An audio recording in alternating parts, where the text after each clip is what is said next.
Send me $2,800 for prom, my sister said. I replied, earn it yourself. A few minutes later, my parents texted, pay or get out of this family. That night I pressed cancel, cancel everything. By 8:30 the next morning. I'm Bridget Cole, 35, a marketing manager in Lincoln, Nebraska, living a life I built entirely from scratch.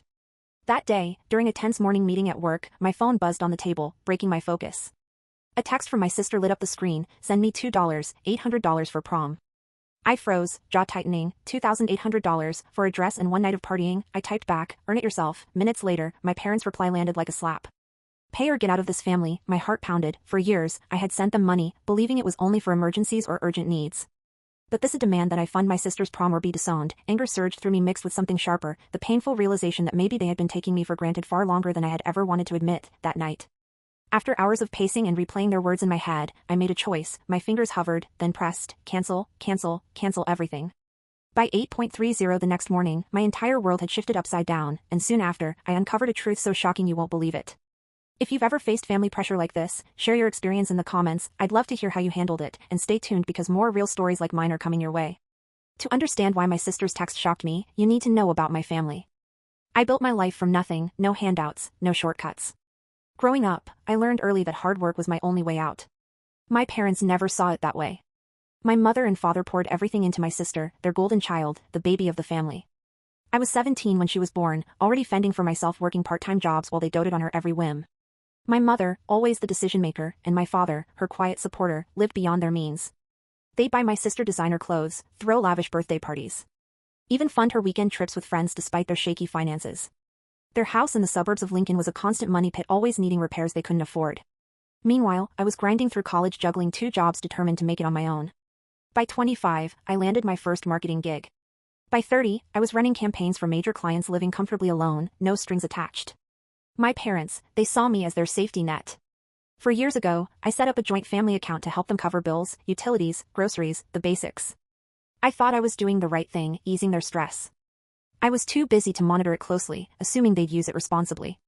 My sister, though, grew up expecting everything on a silver platter.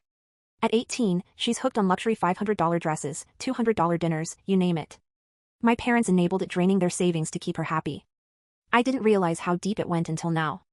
I always felt like the outsider, the one who had to prove herself, while my sister got a free pass. My mother would say, she's young, let her enjoy life. My father just nodded along.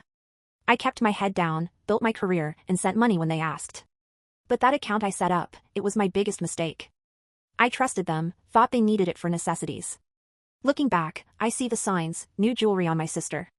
My mother's vague excuses about unexpected expenses. I should have questioned it sooner. My whole life, I've been the responsible one, the one who fixed their messes. Yet somehow, I'm the one they turn on when I say no. Growing up, I'd hear my mother's voice, sharp and dismissive, whenever I asked for help. Figure it out, Bridget.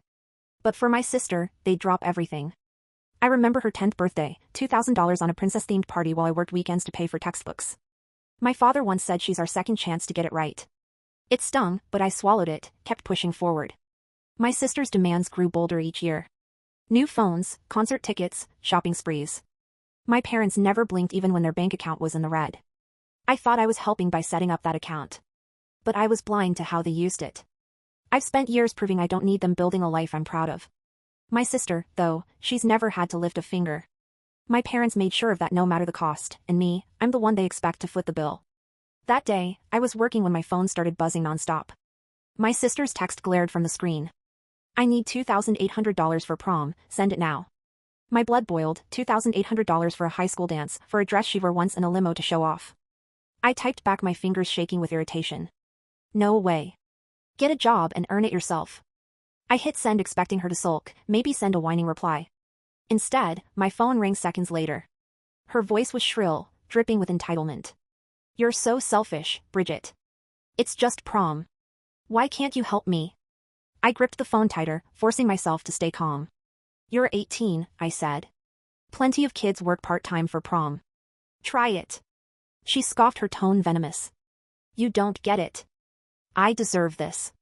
Before I could respond, she hung up, leaving me staring at a blank screen, my stomach churning. Deserve it? Since when did she deserve my money? I tried to focus on work, but my mind kept replaying her words. I'd spent years proving I could stand on my own while she got everything handed to her. The unfairness stung, a sharp reminder of every time my parents chose her over me.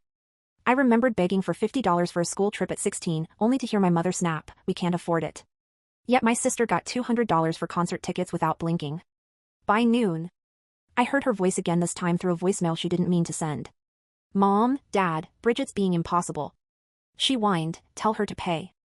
I froze, picturing her pacing their suburban living room, playing the victim as always. Minutes later, my mother's text hit like a blade: "Pay for your sister's prom, or don't bother calling yourself part of this family." My father's message followed, short and ice cold. "Do the right thing, Bridget." My hands trembled as I read it again, the right thing I'd sent them thousands over the years. $1,000 for their mortgage, $2,000 for emergencies, countless smaller amounts to cover their bills. And now they were threatening to disown me over a prom dress. My chest tightened, a mix of anger and betrayal. This wasn't just about prom. Something was off, and I could feel it in my bones. I called my sister back, hoping for clarity. "Why is this such a big deal?" I asked, my voice steady, despite the rage bubbling inside. "Ask Mom and Dad." She shot back. "They said you'd pay. It's my right, her right." I nearly laughed at the absurdity. "You don't have a right to my money," I said. "Grow up," she screamed. "You're ruining everything," and hung up again. I sat there, my heart pounding, replaying every call, every vague excuse my mother gave when I sent money. "We're struggling, Bridget." She'd say, her voice always too quick, too rehearsed. My father's rare calls always ended the same. "Can you help us out?" I'd never questioned it. Too busy with work, too trusting of family. By afternoon, I was pacing my office, ignoring emails, my thoughts spiraling. My sister's entitlement wasn't new, but this demand felt different, bolder, almost planned. I pulled up my banking app, scrolling through years of transfers to that family account, thousands sent, no questions asked. $1,500 here, $800 there, always with a promise it was for necessities. My mother's excuses echoed: "The car broke down," or "We had a rough month." I believed them, thought I was helping, now their threats felt like a script they'd rehearsed too many times. I texted my mother, "Why is prom worth disowning me?" No reply. I tried my father, "Explain this, Dad," silence. Their refusal to answer only deepened the knot in my chest. I sat back, staring at my phone, the weight of their words sinking in. They weren't just demanding money, they were bullying me, using family as a weapon. I thought about the joint account, the one I'd set up to help them. I hadn't checked it in years, too caught up in deadlines and meetings. What had they been doing with it? My sister's tantrum, my parents' quick threats. It wasn't just about a dress. This was bigger, and I was done playing their game. After my parents, I got an unusual bank notification. It was late Tuesday afternoon, and my inbox pinged with an email from the bank managing our joint family account. The subject line screamed, "Urgency, large transaction alert." My heart sank as I opened it. A transfer of $5,000 had gone out that morning without my approval. I stared at the screen, my pulse quickening. $5,000, to where I'd set up that account to help with their bills, not to fund mysterious withdrawals. My mind flashed to my parents' threats. Their insistence I pay for my sister's prom. This wasn't a coincidence. I called my sister, immediately hoping for some explanation. "What's going on with the family account?" I asked, keeping my voice firm. Her response was evasive, her tone sharp. "I don't know, asked Mom and Dad," she snapped. "Why are you always so suspicious?" I pressed harder. $5,000 just vanished. "You know anything about it?" She left a cold, dismissive sound. "You're overreacting. It's probably nothing." Then she hung up, leaving me fuming. Her refusal to answer only sharpened my suspicions. She wasn't just dodging, she was hiding something. I couldn't sit still. I needed answers, and I knew I couldn't trust my family to give them. That's when I reached out to Ellen Ward, my friend and a lawyer who worked down the hall at my marketing firm. I texted her. "Can we talk?" "It's urgent," she replied within minutes, suggesting we meet at her office that evening. By 6:00 p.m., I was sitting across from Ellen, her desk piled with legal files. I explained the bank alert, my sister's deflection, and my parents' threats. "Something's wrong with the family account," I said, my voice tight with frustration. "I need to know what they're doing with it." Ellen nodded, her expression calm, but focused. "Let's start by pulling the account record," she said, opening her laptop. She logged into the bank's portal with the credentials I provided, her fingers moving quickly. Within minutes, she found a trail of transactions I hadn't seen in years. "There are multiple large withdrawals," she said, her brow furrowing, some to creditors, others to retail accounts. I leaned forward, my stomach twisting. "Creditors. Retail. What kind of retail?" asked. Ellen scrolled through the records. High-end stores, boutiques, jewelry, even a travel agency. My mind raced. This wasn't about utility bills or groceries. Ellen kept digging, pulling up statements from the past year. It looks like your parents have been using the account to pay off debts, she said. Credit cards, a car loan, even a second mortgage. I felt a wave of betrayal wash over me. Debts. They'd never mentioned a second mortgage. I remembered their calls. Always asking for a little help to cover unexpected costs, I'd sent money without question, thinking I was keeping their heads above water. Now I saw the truth. They'd been draining the account to prop up their lifestyle. Then Ellen pointed to another set of transactions. These are smaller but consistent, she said. Payments to clothing stores, restaurants, even a prom planner, my sister's $2,800 demand flashed in my mind. They've been funding her spending, I said, my voice barely above a whisper. Ellen nodded. It seems your parents have been using your money to cover their debts and give your sister whatever she wants. I sat back, stunned. All those years I thought I was helping with necessities. Instead, I'd been bankrolling their lies. I left Ellen's office with a sinking feeling. My parents weren't just pressuring me for prom money. They were hiding a pattern of deception. I needed more proof, but one thing was clear. I couldn't let this go on. The next day, I returned to Ellen's office. The room was dimly lit, her desk piled high with files. But Ellen's gaze remained razor-sharp. She pushed a stack of documents toward me, her expression grim. These are the bank records, she said. You're not going to like this. My stomach twisted as I scanned the first page. Over 4 years, $100,000 had been withdrawn from the joint family account. My money siphoned off without a word. A stab of betrayal hit me. I'd trusted them, believed I was helping with their struggles. Instead, they'd been bleeding me dry. Ellen pointed to the transaction logs. Your parents made dozens of large transfers, she said. Flipping through the pages. Some went to credit card companies, others to a car loan, even a second mortgage they never mentioned. I felt my throat tighten. A second mortgage, they'd always said the house was nearly paid off. Then she showed me another section, smaller withdrawals, but constant, to boutiques, jewelry stores, and a travel agency for my sister's trips, prom expenses too. Ellen added, circling a $3,000 in payment to a high-end event planner. My sister's $2,800 demand suddenly made sense. She'd been raised to expect my money as her own. I leaned back, my mind reeling. Every call for my mother, every plea for a little help flashed through my head. I'd sent thousands thinking it was for necessities, groceries, utilities, their survival. Now I saw the truth. They'd used me to fund their debts and my sister's lavish lifestyle. How could they do this? I whispered more to myself than Ellen. She shook her head. People justify anything when they're desperate. Her words stung, but they were true. I knew what I had to do. The next morning, Wednesday, I called the bank and instructed them to close the joint account. It took 10 minutes, but each step felt like cutting a chain. I'd spent years tying myself to their problems, and now I was done. With the account frozen, I drafted an email to my parents and sister, keeping it short and cold. The joint account is closed. I know about the $100,000. No more money. I hit send, my hand steady, but my chest heavy. This wasn't just about money. It was about trust, and they'd shattered it. Within hours, my phone exploded. My sister called, first her voice a mix of panic and rage. You can't do this, she shouted. We need that account. I stayed calm, though my pulse raced. Need it for what? More designer dresses, I asked. She sputtered, then screamed. You're tearing this family apart, and hung up. My mother's text came next, a wall of words. How dare you accuse us? We needed that money to survive. Survive on luxury trips and prom planners. My father's message was shorter, but no less desperate. Bridget, think about what you're doing to us. I didn't reply. Their excuses rang hollow. I called Ellen to update her. They're freaking out, I said, my voice shaking with a mix of anger and relief. She wasn't surprised. They're scared because their safety net is gone, she said. You did the right thing.